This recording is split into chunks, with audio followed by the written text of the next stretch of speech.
On today's episode of Gathering the Kings. I'm going to show up every freaking day. Every day. And I'm going to put myself out there and embarrass myself. And, you know, now people can look at it and be like, gosh, that was such a great idea. And it's like, dude, 5 years ago, I told you to do this. Everybody else did it. You didn't do it. I did. That's why I beat you.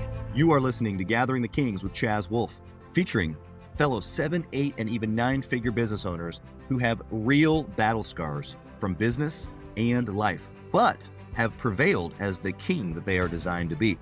We welcome high-performing entrepreneurs to the stage in order to reveal the real of the real on what it takes to build a successful business today. We dissect the good and bad decisions they've made along the way that give a true and accurate picture of the journey of success and how you too can get there. Through this dialogue, you will learn the value of growing your network and surrounding yourself with power players and kings like today's guest. Grab your pen and notebook because we're about to dive in. What's up, everybody? Gathering the Kings, Chaz Wolfe. I've got Ryan Narus at the King stage today. How are you, brother? Oh, dude, I'm pumped to be talking to you, man. This is cool. Thanks for having me. Absolutely, man. It's Friday where we're at. I got my freaking standing desk up. Got my king hat on. I'm ready to roll on this one. We don't normally do these on Friday, so I got a little extra today. So Ryan, tell us what kind of business that you're in. What industry are you doing? How you come into the King's table today? Yeah, well, you found me, so I'm flattered and honored, but I own mobile home parks. And the cooler thing about me is that I am really a nobody. And 7 years ago when I got started, I had no money, I had no network, I had no experience. I was in my 20s. I was your run-of-the-mill knucklehead who bought the lie. Go to college, study hard, you'll get a good job, yada, yada, yada. I got good grades, went to a good school, got a good job, worked hard, and I was broke and had student loan debt and was miserable. Yeah. So one day I just woke up and I was like, I don't like the lie and I'm going to go start a business. It took me years to find what business I wanted to start, which eventually was mobile home parks. Yeah. And to give people perspective about why Chaz found me and has reached out to me, it's because 7 years later, after no money, no network, no experience, actually not nothing, a pile of student loan debt and broken promises. A pile of negative. I have in the last 30 days, I've just closed on my 50th mobile home park. Love it. And I don't even know how many I have now because I closed on a flurry of them and with a little portfolio. So I actually got to go back and do the math. I actually don't know what I own. That's awesome. 3,300. That's when you know you've got it. Yeah. You don't know what day it is, and you don't know how many assets you have. Yeah. Correct. I love it, man. Okay, so you've given us so much already as far as like your background. I want to dive into all of that because it's super applicable. But before we do that, at this level where you've closed on 50 parks, you're creating tons of money, but also passive money. You're creating lifestyle. I'm sure the way that you live, you and your family, is completely different than 7 years ago. So my question is, why do you continue to push? Why are you still closing on deals? Why are you here talking about what you're about to accomplish if you've already reached this, the pinnacle, the success, that type of a thing? Thank you. I'm going to give an answer that hopefully appeals to folks who are listening in who are just getting started, as well as people who run 7+ figure businesses like myself. Look, when you get started, you are chasing a dream. And that dream for a lot of people is not having to work for a jerk of a boss in a dead-end job where you don't really want to get promoted, you can't really leave, you got student loan debt or this, that, and the other. You've been sold a lie and you've bought it and you're stuck and you're miserable and you are seeking a way to escape. And even if you like your job, a lot of people are really smart knowing that it's not really safe in corporate America anymore. You can get laid off like it's nothing. There's no loyalty with companies anymore. Not like our parents and grandparents where you have one job your entire life and a pension and middle-class lifestyle meant something. Now a middle-class lifestyle still is for millions of Americans living paycheck to paycheck. Yeah. So in other words, at first, Chaz, for me, just like anyone else, it started with freedom from. Meaning I am trying to get away from feeling stuck, feeling miserable. And how it starts is, gosh, if I could only make 60,000 bucks a year, so $5,000 a month. And then you do that. And then you're like, well, it turns out that's actually not enough for various reasons. And it's not because I'm bougie. Seriously, I'm in like a white tee right now. Like I'm in gym clothes. Like I'm not a bougie dude. But it just, for the same reason that you feel like, gosh, I might get laid off, you develop, I don't want to say imposter syndrome where you're like, I don't feel like I deserve this, but eventually you wise up to the fact that, hey, this may not always be right. So in other words, a tornado could come and wipe out your property, or something crazy happens like 3D printing disrupts your industry, or this, that, and the other thing. And kind of where I'm at now is I've realized that you need more money, if nothing else, just for the safety. So I have my own podcast called Mobile Home Parks in Real Life. By the time this goes live, we will have surpassed 100,000 unique downloads, which is so exciting. Yeah. And like you, Chaz, I'm not selling anything on my podcast. I'm just delivering raw, actionable truth. And on that, I have an episode called Safety in Numbers. And what I discuss on that episode, little spoiler alert, is what is the case for going bigger? Because you hear plenty of times, don't bite off more than you can chew, don't grow too big. Right. Well, I argue that is correct, but that you should always be growing. Why? Because you're diversifying out what you have. Yeah. So for those, looking at me going, gosh, that's really cool, I want to be like that and quit my job, I'll tell you, it's never enough because of a lot of reasons. And for those looking in, going, why does he keep growing?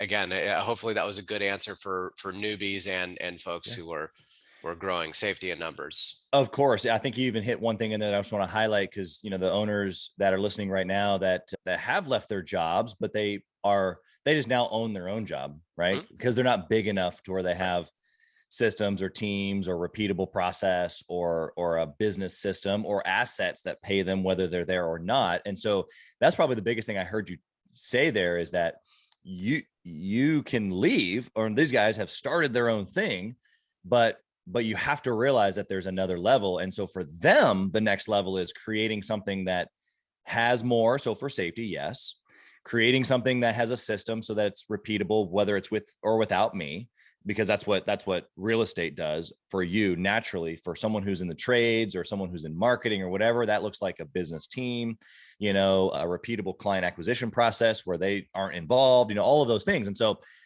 what I really heard you say was freedom. Right. And the irony is you're not free because you're never really free. You can have a perfect system and perfect employees, and people still die, get fired, get hurt. Robots, I spend years teaching myself computer programming, and then a Microsoft Windows update or Rent Manager update or iPhone update wipes out something or creates an unexpected bug. And that's really the best example of what I'm trying to say here, is an unexpected bug. That will happen somewhere within your organization, whether in your computer coding, if you like automating your business like I do, or within your human capital, or maybe within yourself. I had, my best friend was my business partner, and he told me, remember this, he was like, Ryan and my bond is unbreakable. And I remember just kind of chuckling to myself, like, don't ever say that. And it's not that he's not still my best friend, he is. And it's not that we aren't good business partners. We are. It's that he woke up in the middle of COVID and went, my heart is not in this business. So he had the right business partner, had the right attitude. All these things went right. And then one day he woke up and he went, I should not be owning mobile home parks. So that's another point that I wanted to bring up with your last question, is why do it beyond safety and numbers? I absolutely love it. I love it. I want to do it more, not less. I don't want to go retire on a beach. I've learned that about myself, that I love growing businesses and talking about business and hiring people and building little systems. And when things break, I get mad in the short run. In the long run, I get excited because it's something to do.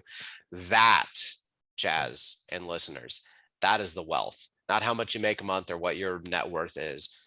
Wealth is being able to do something you enjoy with people you enjoy, with skills that you enjoy building. and enjoy deploying. That is wealth. Yeah, love it. Such a great. We could end the show now, but there's so much more. Hang tight. Okay, so let's go back into your story a little bit. You obviously have grown over the course of 7 years or so. You obviously had several things that have worked in your favor, but what is something specific, a business decision that you made that was unique that you can share with us that allowed you to have a growth or a trajectory, or is it just an amazing decision that we could glean from? Teaching myself Spanish. Wow. Okay. I totally got dork Spanish. I like to joke with all my Hispanic residents and contractors, like, yo puedo hablar. Yeah. Funciona, like es bastante, which is like basically just saying, it works. It's enough. And that was something, Chaz, that I realized about myself as a child, which was that I realized that I was smart and hardworking, but I wasn't 1% smart and I wasn't 1% hardworking, and really it wasn't 1% anything. Not 1% good looking, not 1% lucky. And I realized, I'm like, okay, if I want to be really, really competitive and people are taller and faster and more athletic or smarter or this or that, or how do I compete? And I realized, I have no qualms about being laughed at or made fun of or being dorky or being this, that, the other thing. Like, I love getting roasted. I don't care. I think it's great.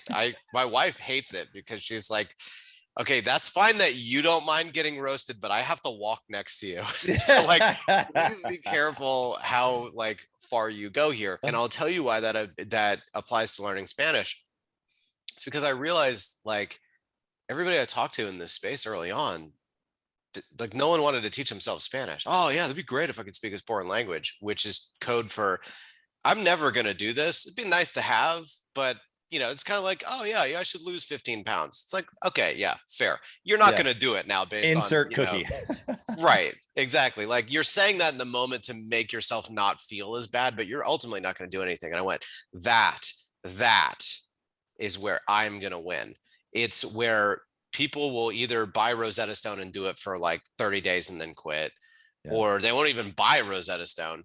And when everybody else is behind a computer screen doing, desktop due diligence and searching LoopNet for deals, and they're not in the field shaking hands, talking to their potential residents, talking to potential contractors, I am. And even better, when someone sees me and then I bloop out my Spanish to them, that what? This dude can speak to me. And then they're like, what? I can understand him. And then all of a sudden, I have now made, beyond a friend, I've now made a serious relationship. So there's a great quote. I'm going to butcher it, but it's just absolutely magical. The quote goes something along the lines of, speak to a person in a language he understands, you'll reach his brain. Speak to a person in his native tongue and you will reach his heart.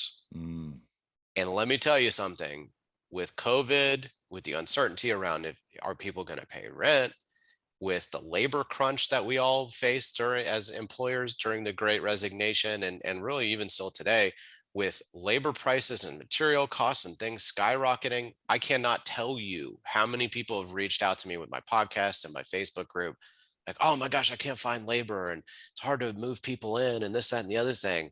I'm like, no es un problema para mí. Because you knuckleheads didn't want to teach yourself Spanish. And by the way, it took me years. It took me like 5 years to be able to become fluent. And if you look at my Duolingo, I'm 5 years and change. I haven't missed a single day. So I remember someone was making fun of me. They were like, oh, I just hired someone in Colombia, South America to talk to me every day. It's really expensive and I'm going to beat you at learning Spanish. And I'm like, I'm going to use Duolingo. I'm not even going to pay for premium. I'm just going to do the free version. The thing is, I'm going to show up every freaking day. Every day. And I'm going to put myself out there and embarrass myself. And, now people can look at it and be like, gosh, that was such a great idea. And it's like, dude, 5 years ago, I told you to do this. Everybody else did, and you didn't do it. I did. That's why I beat you. Yeah. I'm hearing a couple things here. I want to just highlight for the listener. Number one, competitive advantage. You were honest with yourself. you looked at your specific industry and you said, okay, how do I win? Or how do I differentiate myself even? Which then gives you your competitive advantage, because clearly you're a competitive dude. Clearly you're sharp. Clearly you're going after things. And so whether it was the fact that you were made fun of, or you were a little quirky, or whatever those things were that you had before, you were just like, whatever, doesn't matter. I'm still going to win. I just got to find my angle. And it wasn't being tall. It wasn't being fast, all those things. Okay, great. So you got to find your competitive advantage, or specifically, how do you differentiate yourself? And I love what you did there. The intentionality of it really is what it is for me. That's what I took away, is the intentionality of the competitive advantage is not just to be able to win, but specifically so that you could reach humans, which is just, I mean, we're in people businesses. Like that's what business is this human business. And then the second thing was just the persistence, the day-to-day, every day, learning over 5 years, just saying yes, even to the free version. I just love that, man. I just love how many excuses people give in all seriousness. And we say we're going to do things, but we don't.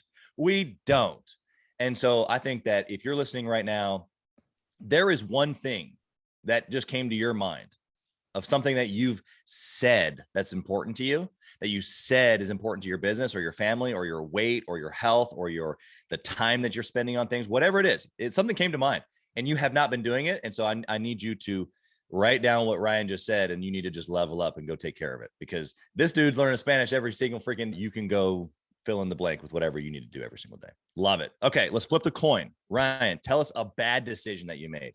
Tell us the weakness, bro. Oh man, I make bad decisions all the time. It's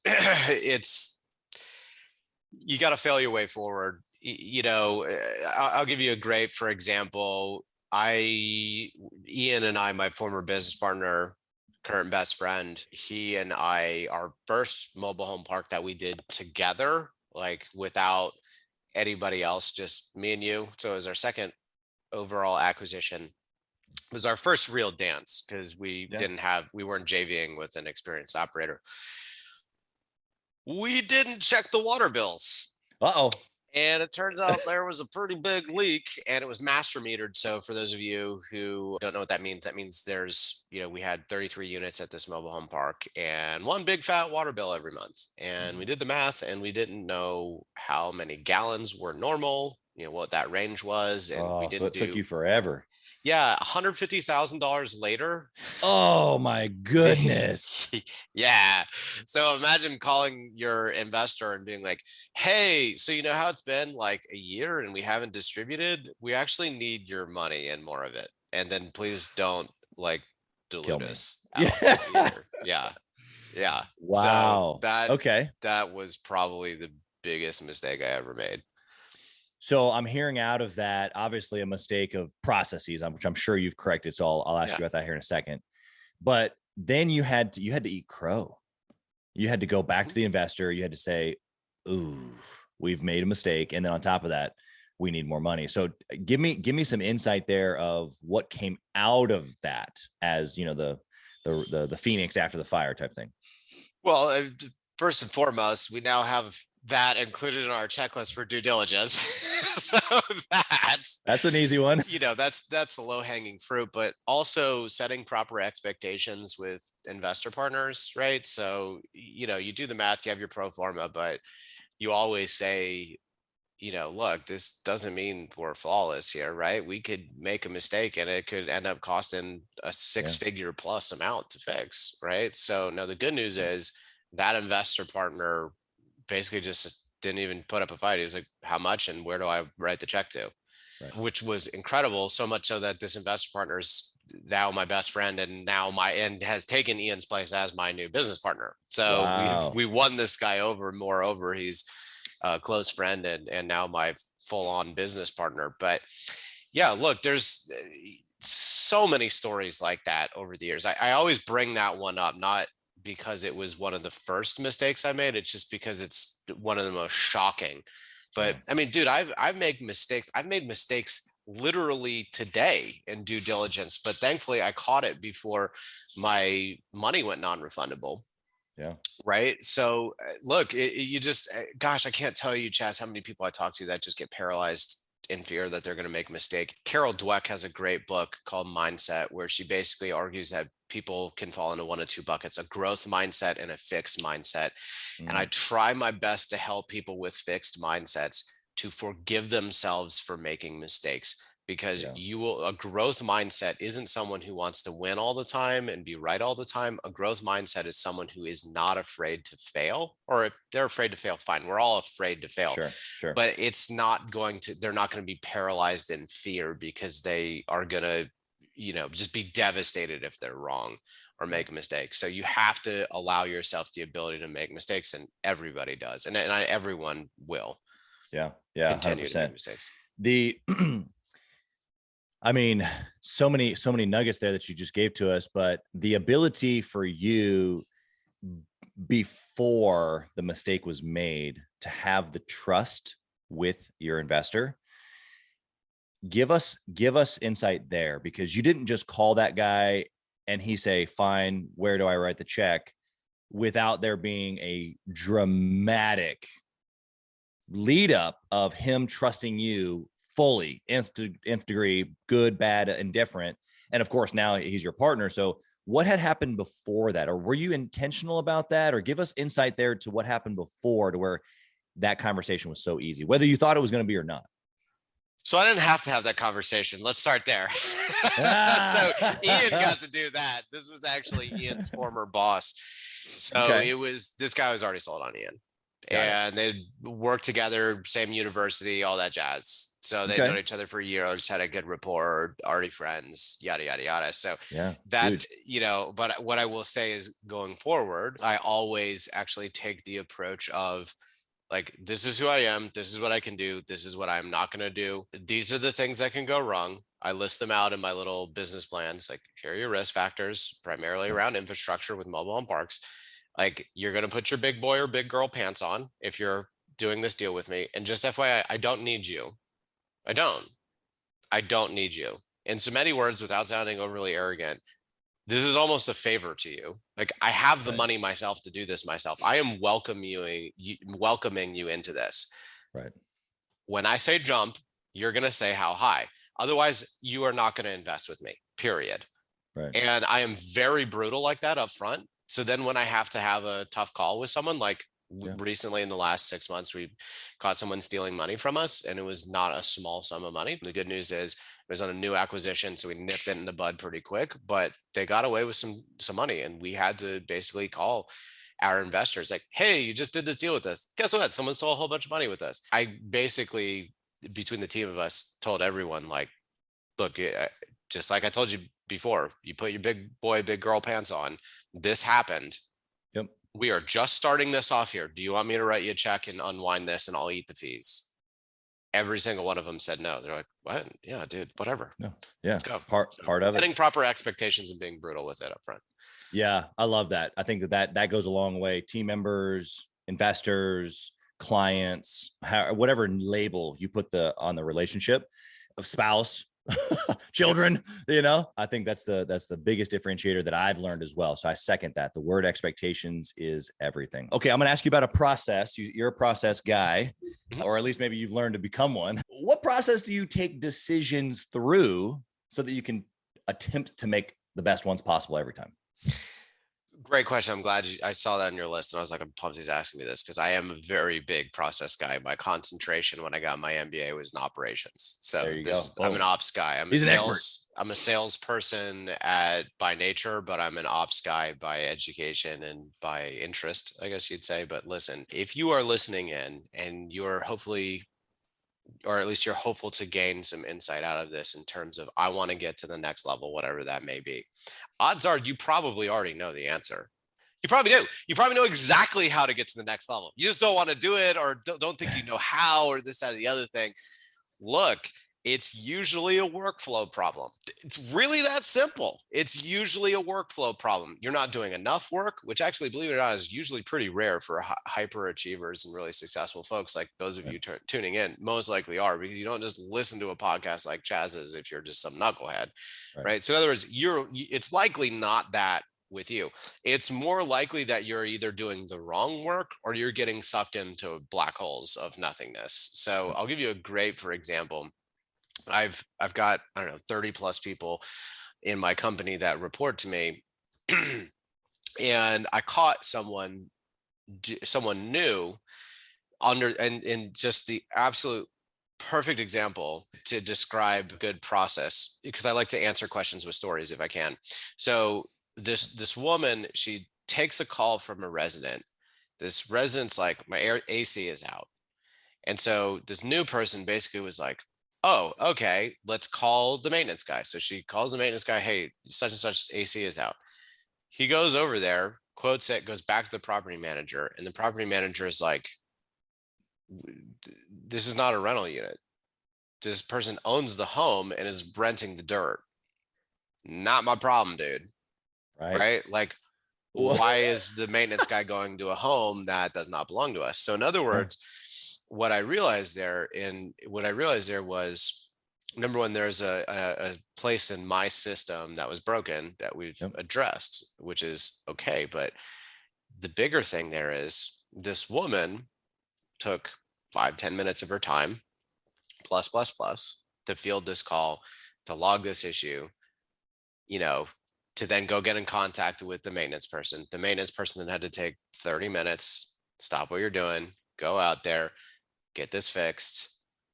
Wait a minute, let me quote this out, figure it out. Now let's go back to the property managers. That takes half hour. The property manager has to stop whatever they're doing, spend a couple minutes. Wait, what's going on here? And now that property manager has to call this resident and be like, we don't own the home. Why you call me? Right. And has a little bit of confrontation, a little bit of this and the other. And now all of a sudden you have the woman answering the call, the maintenance person, and the property manager. That's 3 people. Oh, and by the way, now me, because now I'm getting looped into what the heck's going on here. So now I have 4 people involved. And by the way, if my normal person would have fielded the call, my normal person would have gone, wait a minute, I'm looking at the rent roll to make sure the number matches and we got the right person, yada, yada, yada. Oh my gosh, you no. What do you mean your AC's broke? Not my problem, right? Nipped in the bud. Here's a good phone number for someone you can call. when you're listening in, ladies and gentlemen, and I say, you probably know the answer, it's probably a workflow problem.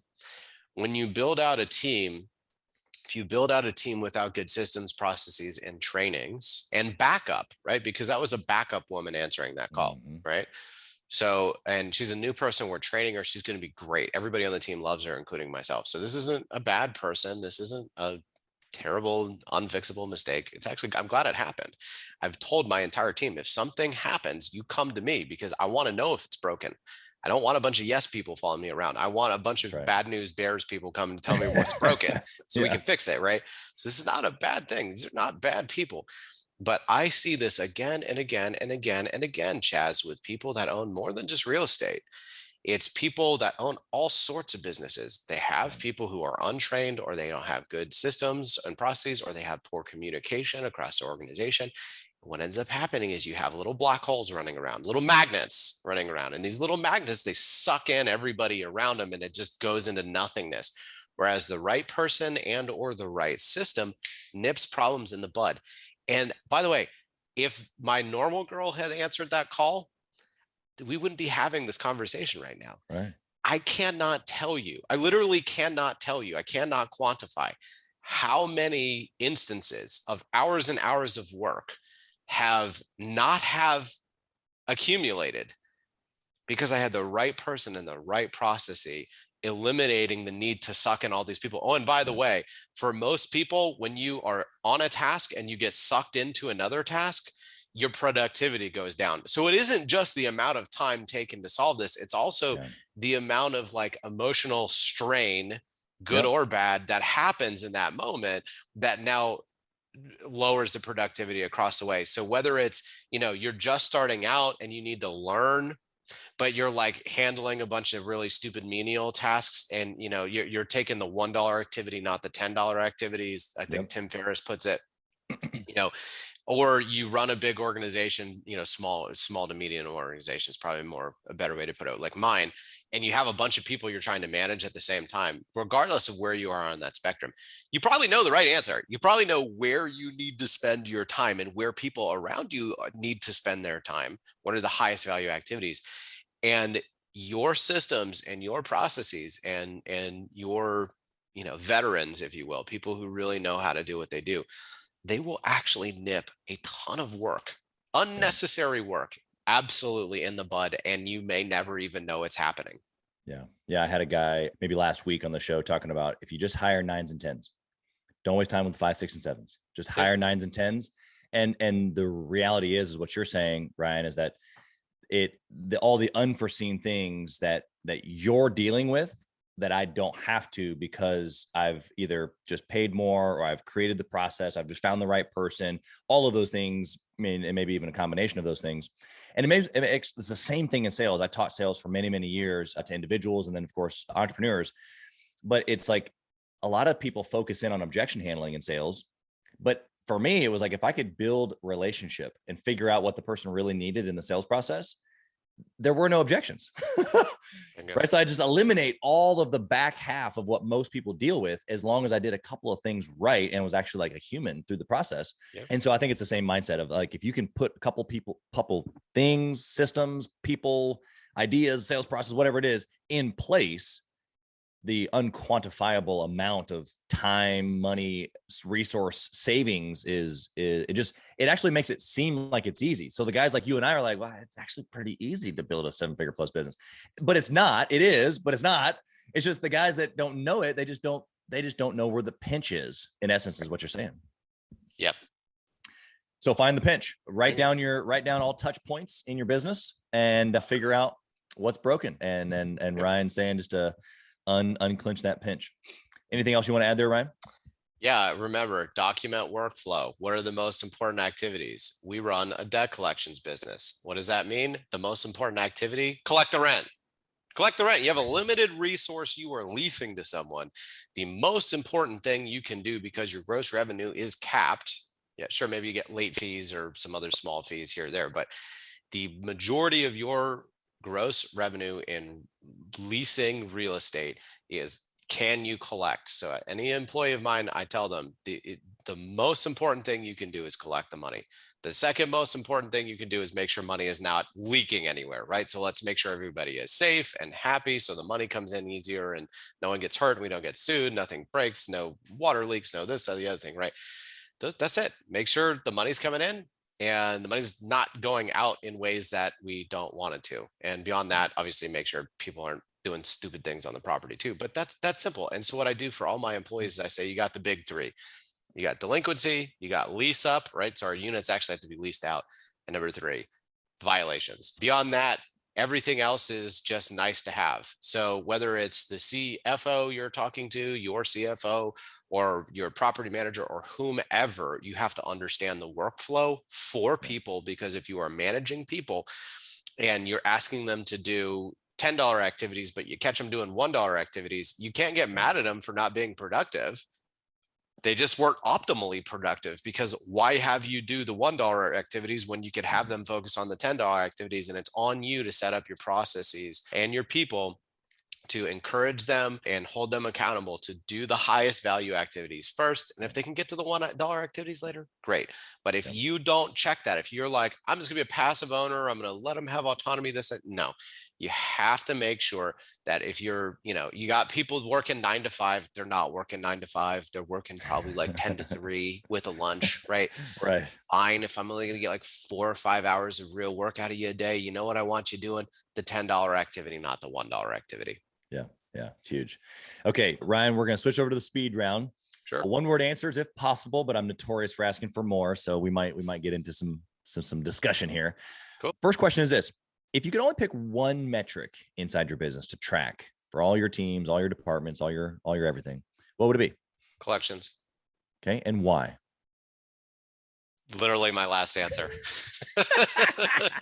Money's got to come in. Limited resource. Yeah. And if you don't, there is no business, right? Bingo. There you go. Okay. What book would you recommend? I know you gave a couple earlier, maybe the same one, but for a 6-figure owner specifically who's trying to scale to 7. E-Myth Revisited, Michael Gerber. What's the takeaway there for you? Same answer for the entire podcast. I have to credit Michael Gerber for that book. It is mind-blowing how important it is. I love it. Here's what I love about guys that have had success. This is for the listener, but I'm talking to Ryan, is that we don't, I mean, look, we didn't figure this out on our own. It's a book, right? It's a seminar, it's a friend, it's a connection. We're just regurgitating all the things that we've learned and then done. And it's worked for us. So fantastic. It doesn't mean that I was the one that created the processes for a podcast or a franchise system or my real estate. Like I just learned from someone else and then either put my own flair on it or did exactly what they did, So I love that you said that, that a lot of your answers have come from that, because you're right. And it doesn't have to be something that we've created. So I love that. Love that humility, really, is what it is. Next question. Do you intentionally network or mastermind with other entrepreneurs, and why? Yes. And yes, for everything you just said right there. Like, I am not that original or talented or hardworking or anything. The difference is I do things like teach myself Spanish so I can have a competitive advantage. And everybody knows this. Everybody's grandma knows this. It's all about who you know. Everybody knows this. Your taxi cab driver knows this. Your Uber driver knows this. Your haircutter knows. It's all about who you know. Okay, well, what are you doing, listeners, to go and meet more people? I'll tell you what I'm doing. I created a podcast before podcasts were cool. And guess what that did? It made me like a little celebrity within my space. Now when I go to conferences, like I brought my wife because my wife thinks I'm a total dork. I brought my wife to this conference. I'm like, sweetheart, we're about to hit 100,000 unique downloads. Like, I got this Facebook group with like 5,000 people in it. I get emails and texts and calls and stuff all the time. People asking about mobile home parks. Like, I'm kind of a big deal. And she's like, yeah, okay, whatever, dude. And we show up to this conference. She's like, oh my God, can we ever spend any time together? I'm like, not unless it's pre-planned and we escape. Cause like, I can't walk 10 feet without someone be like, oh dude, you're the mobile parks in real life guy. Like, and so I'm like, sweetheart, look, people know me. Why? Yeah. Because I want to know people. Right. Yeah. And I want people to be like, oh, that's Ryan. I want to know him too. Right. Yep. Because now when I call you, if I help you and you don't help me and I call you, you're going to help me. And so in other words, I'm pumping out reciprocity into the space and pumping out my network. And I got my LinkedIn going, not because I'm selling anything, just because I want people to know who I am. So that way, if I call them one day, they're like, dude, I love your posts. I love your YouTube. I love your podcast. I love, that you're willing to give your time away for free. Great. So 99 out of 100 of those people I never talk to or never ask anything from, but that one person may make me $1 million. Yeah. And that's made all those other 99 that yielded me literally nothing. Yep. Worth it. So yes. And we could probably do an entire podcasting series about why networking is huge. Yeah. Yeah. No, you're 100% right. And I appreciate the genuine perspective there. I think that most entrepreneurs are so stuck in the motion, like they're working in the business. We kind of talked about this at the beginning, but working in relationships is not on the job site or working with the client or whatever. You have to be able to remove yourself. And so for a period of time, the operations stuff that Ryan was talking about a little bit ago, you've got to really dial into that. And of course, sales as well. But once you figure those things out, what that should do is it should buy back some time of yours so you can work on the business. And immediately you've got to be thinking relationships and being known, and I'm the guy too. I'm introverted naturally. And so I'm the guy's like totally cool staying under the radar, not having a podcast. Cause I really don't like, it doesn't really matter if people like, to me, like, on the internal, the introvert in me, but once you start realizing the power of the one, like you just said, then things just start like literally connecting or the value that you're able to provide so many people. Like I already know someone right now that I need you to connect with because of what you do. Like that's going to, whether we do something or not, I don't know, but maybe you and him do, So I just think that's how the world goes around. So thanks for the perspective. Next question. If you only had 1 hour each week, now this one's not on the list, so I'm throwing one at you. Okay. You only had 1 hour each week to run your business successfully like you do now. What would you do in that 1 hour? Collections. Or do you mean growing my business? Because growing my business, I'd say cold calling. Okay. Give us the perspective of if you had to do both, would you split the hour between those two? Okay. Yes. And realistically, I would automate collections, which I've always already done. So I use Rent Manager. I get everybody's phone number. I come from sales too. So it's all about contact info. Rent Manager will text cash pay numbers for Walmart. It balances all sorts of things. You can automate it. So in other words, and you can automate your reporting. So 6 a.m. every morning, I got a delinquency email. My robot does it for me. So if I have an hour, I spend 5 to 10 minutes just double checking there's no bugs in the system and sending out a mass text, or making sure my employees are sending out a mass text, or we have notes on these folks for why they hadn't paid. And the rest of that is cold calling. And cold calling doesn't just mean calling someone I've never talked to before. Maybe I should rephrase that to lead sourcing. So spending time with brokers, spending time with the other mobile home park owners, cold calling people I've never talked to, all of the above. So I would say, 5 minutes making sure money's coming in, maybe another minute making sure not inappropriate money is going out, right? And then the rest cold calling. But if I could summarize this all really simply, the genius in running any business isn't making it more complicated. It's making it as simple as stinking possible. Yeah. And that is what I want. When people talk to me, I want them to be like, dude, duh, right? But that's the genius of it, is because you're not always going to be able to hire 9s and 10s. And by the way, a 5 might be an outstanding, maybe a 10 in one thing and maybe a 2 in something else. Right. So does that mean chuck that person away? No. What Bill Belichick, coach of the Patriots, does so well is he takes a bunch of people who can do like 1 or 2 things exceptionally well, and everything else they're terrible at. And that's all he asks them to do. Right. So he doesn't need like Lawrence Taylor all over the football field. He can have one person who does one thing incredibly well. Yeah. And then builds an entire defensive scheme around putting all these chess pieces across everywhere. So in other words, if I was to only have an hour, make sure the money's coming in, make sure the money's not necessarily going out. And then the rest of it, just focusing on trying to find the next opportunity to buy so I can grow. Yep. Love it. Okay. Last question. If you lost it all, Ryan, what would you do? Do what I did back in 2017, go move into a mobile home and start all over again. I mean, even my wife was like, are we nuts here? You're leaving a job at Wells Fargo with an MBA from Wake Forest University and a pile of student loan debt to get paid nothing with no health insurance and no benefits, go live in a mobile home. And now it's, that nonchalantly, that's exactly what we would do. Yeah. One of my best friends said this and I love it.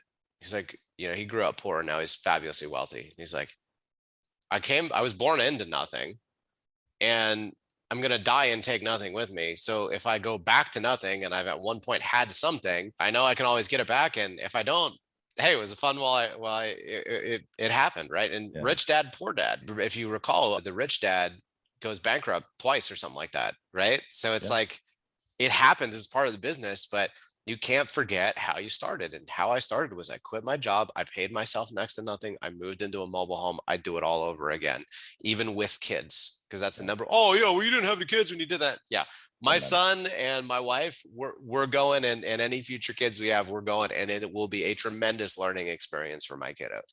Yep. So in other words, I would do it all over again, man. I'd move right back into that mobile home. Dude, Ryan, you're a stud. You're a king, really. So thank you for that. Appreciate all the value. How can someone connect with you, do deals with you, learn from you, whatever they want to do with you? How can they find you? Sure. Like my favorite rapper Tupac used to say, I ain't hard to find. My last name is Narus. It's spelled Narus. I'm the only Ryan Narus in the world, I think. It's a very rare last name. If you Google me, it's the first thing to show up. I have my podcast, Mobile Home Parks in Real Life. I stress the in real life portion. I'm just like I am now. I'm not selling anything. I'm not raising any money. I'm not asking you for anything. I'm making you all, the listener, into my army of reciprocity people. I am a giver. You can take from me all day long, and 99% of you, I will never ask you for a thing. But that one person out of 100 of you, when I ask you for something, you will have gotten so much value from me. You'll be like, oh my God, please, like whatever you want, dude. So I am deliberately easy to find. My website, archimedesgrp.com, has tons of ways to get in touch with me. I got my podcast, got my YouTube, got my LinkedIn, got my Facebook group. Ain't hard to find, Chaz. Yeah, that's awesome, man. Well, I want you to find me, people. That's why I'm here. Yeah, I want to be known, right? We talked about it. You're here. We're doing the thing right now. So I love that perspective. Thank you so much. You're just incredible. I am glad that I know you now. And whether we do deals or whether we travel together, something magical will happen for sure. Two personalities like this don't get together without magic. So thank you so much for being here. And I just so appreciate you, man. Appreciate it being here. It was fun. Thank you for listening to Gathering the Kings today. I hope that you were able to pull out a few nuggets to go apply into your business right away. More importantly, though, I hope that you're realizing that it takes more to be successful than just being by yourself, doing it all on your own, carrying the weight all by yourself. What I have realized, not only in my own journey from multiple businesses and multiple different industries, and now interviewing literally over 200 or 300 other very successful 7, 8, and 9-figure business owners, is that it's tough to do it alone. And so Gathering the Kings literally exists to bring together successful entrepreneurs. In fact, we are putting together 1,000 kings, specifically who are grateful but not done. We're intentionally assembling kings who fight tooth and nail for their business, family, and communities. And here's what we believe, that in the pursuit of excellence in those areas, that it ignites within us the responsibility to govern power and forge a lasting legacy. So if that relates and resonates with you, and you know that you need people around you, sharp, qualified, other very successful business owners, I want you to go to gatheringthekings.com. I want you to take a look at what we're doing and see if it makes sense for you to be part of our pursuit to 1,000 kings. Talk soon.